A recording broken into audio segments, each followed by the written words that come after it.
Hello everyone.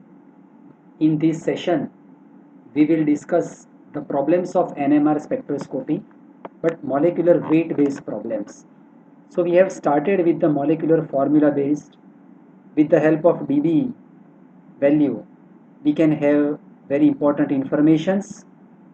In my previous session, we have discussed the sums in which directly molecular formula is not given, but because of the percentage proportion of different elements are given, so one can deduce the molecular formula and later we can calculate dB and then it can be easy. But this is the third type of category, molecular weight based problems, and we will discuss that in this. Molecular weight 120. This is the first problem. You can see that there are two signals, delta 6.79 singlet 10.4 square. About the square values I have discussed in my previous lecture of the numericals. And second signal having 2.26 delta singlet 31 square. So apparently if we reread the problem again, we can say that immediately the information which we are getting from the problem, that is, first it is aromatic because signal A having delta value 6 point almost 8, signal B not having any specific delta value. One more information we are getting is S square value indicating the proportion of the protons. So we can say that signal B having 3 times more number of protons than the signal A, because 10.4 square and 31 square. So as many as protons are there in signal A, signal B should have 3 times more protons. And both the signals showing singlet, it means that neither of the protons at a neighboring position, as there is no spin-spin coupling. So, since it is aromatic, this kind of problems are mainly solved by trial and error method. But most of the times, if they are in the form of combined problems of UV, IR and NMR, then it can be little bit more easy, as some information one can get from UV, or even more information about the functional groups can be obtained from the IR data also. But right now we are only discussing only problems of the NMR spectroscopy. So if we assume that signal A, that is indicating aromatic, so let's assume it is a C6H5, and we also know that signal B having 3 times protons than the signal A. So if signal A is a C6H5, then signal B should have 15 protons, because 3 times more protons must be there. Now 15 protons can be only possible if 5 CH3 groups are possible. Now molecular weight of each methyl is a 15. So 5 methyl groups having molecular weight 75. So 77 weight of the C6H5 and 75 is weight of the 5CH3 group. Their sum is 152, which exceed than the 120, that is the molecular weight given in the problem. So our thinking of C6H5 is not possible. So let us try one more possibility. Now let us assume that let's reduce one hydrogen and let us think about C6H4, that is di-substituted benzene ring. In that case, signal B would have 3 times of signal A, that is 12 protons. So 12 protons are possible in two different ways. One possibility 4CH3, for each methyl having 3 protons, so 4 having 12, and their weight would be 60. Each methyl is a 15, so 15 fours are 60. Another possibility is 6 methylene group, each methylene group having 2 protons, so for the 12 protons there should be 6 methylene groups. Each methylene's weight is a 14, 1 4. So 6 having 84. So let us check. C6H4 is 76 plus 60 in the case of 4CH3. Total is a 136. That is exceed. So that is not possible. And another possibility 6CH2. So 76 plus 84, that is 160, which is even higher. But molecular weight given is only 120. So C6H4 is also not possible. But one thing keep in your mind that you cannot differ from the data because you know that signal A is indicating aromatic ring. So let us further reduce one more proton and let us think about tri-substituted benzene ring. So if signal A is a C6H3, molecular weight of this portion is a 75. In that case, signal B should have 3 times more, that is 9 protons. And 9 protons are possible only by 3 methyl groups because each methyl having 3 protons. So 3 methyl having 9 protons. So let us check. 75 C6H3 tri-substituted ring plus 45 of 3CH3, that is 120. Hence, that is matched with our molecular formula given into the problem.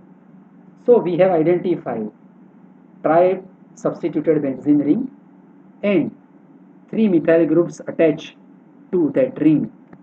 So answer of this problem should be this. And name of this compound, you can see that if you want to give the name, it is 135 trimethyl benzene. Popularly it is also called mesitylene. Mesitylene is a popular name. 135 trimethyl benzene is traditional name. Now let us check the signals. These 3 carbons where signal A is mentioned, they have 1 proton each, 3H singlet. And you can see that these signal B, they have 9 identical protons of 3 methyl groups. So friends, you can see that we can say that this problem can be solved not only by chemistry but a logic involved and simple mathematics. Just we have solved this problem on the basis of that signal B should have 3 times more number of protons than the signal A. So this is the way, and whenever you keep practicing the problems, then after solving some 5 or 10 such problems, you will have the grip over them. And as I told you earlier, whenever it is as a combined problem of UV, IR and MR, then things will be more easy as IR can also indicate presence and absence of certain functional groups. Let us discuss one more problem. Molecular weight 87. 3 signals. 9H singlet 0.87 delta for signal. 2H singlet 1 delta, not much significant. And signal C 2H singlet slightly higher delta 2.04. So apparently we are getting information. First of all, it cannot be aromatic. Second, neither of the proton are in the neighboring position as all the 3 signals are singlet. So let us solve it. Any specific delta value? No. Neither aldehyde nor carboxylic acid, neither vinyl nor aromatic. So not specific delta value. Okay, is it aromatic? No, already we have discussed it is not aromatic. Any peculiar information from the signal? Yes. 9H singlet. We already know this. Singlet of 9H indicating presence of tertiary butyl group. So CH3, 3CH3 attached with the carbon. So we are getting this. We can solve signal A. So best idea is whatever you identify, you should subtract it from the given molecular formula. Weight of tertiary butyl group is 15 of each methyl. So there are 3 methyls, so 45 plus 12 of this carbon, so 57 weight of the tertiary butyl group. So Let us subtract it from the 87, which is molecular weight. So 30 is still we have to explain. Now second signal, 2H singlet. So obviously CH2, and CH2's weight is 14. So if we subtract it from the remaining 30, now 16 is left. So two possibilities. One is oxygen, because oxygen's atomic weight is 16. But if you think in that direction, let me tell you how would you write. Because your tertiary butyl group, then you have to write here CH2, and then you cannot simply write oxygen.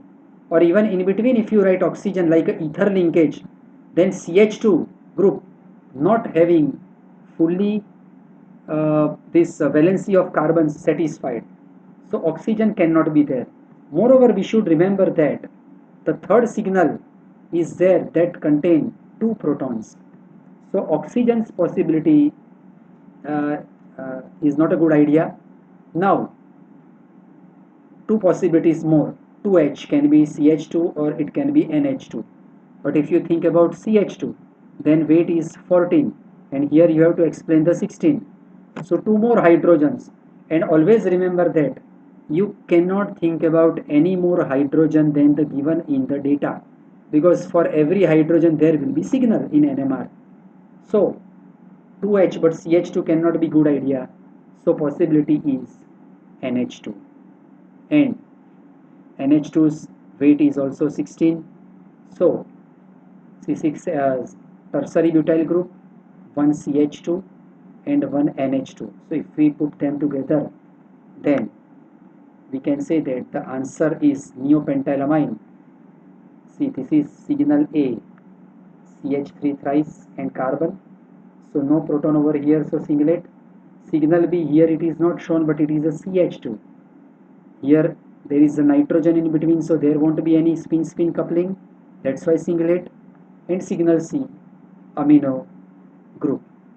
Let me tell you one more thing here, that is called nitrogen rule. Nitrogen rule states that if the molecular weight is in odd number, which is 87, and if nitrogen is present, then nitrogen atom would be in the odd numbers. And if nitrogen is present and molecular weight of the problem is in even number, then nitrogen atom would also present in the even number. But reverse is not true. Meaning is that if nitrogen is not present, then by just simply you cannot say that odd number means there should be odd number of nitrogens, or even number means. That's why again I am repeating that if you are sure that in your molecule nitrogen atom is present, that is a baseline. Now if the molecular weight given is even number, then nitrogen atom will be present in even number. And if nitrogen molecular weight is in odd number, then nitrogen atom also present in the odd number, which is called nitrogen rule. And answer is neopentylamine. And the high delta of 2.04, that was because of this, as the protons are attached here with the more electronegative compared to this one. That's why this CH2 had delta value 1 ppm, while this one having 2.04 ppm given into the problem. So here you can see that this is for the CH2 and this is for the slightly higher delta, that is for the NH2. So I hope that uh, I have explained in this session problems based on uh, molecular weight only, and there is no need to worry about it, because mostly these kind of problems are part of combined problems of UV, IR and NMR. Once the data from the IR spectroscopy club, then things will be little bit easy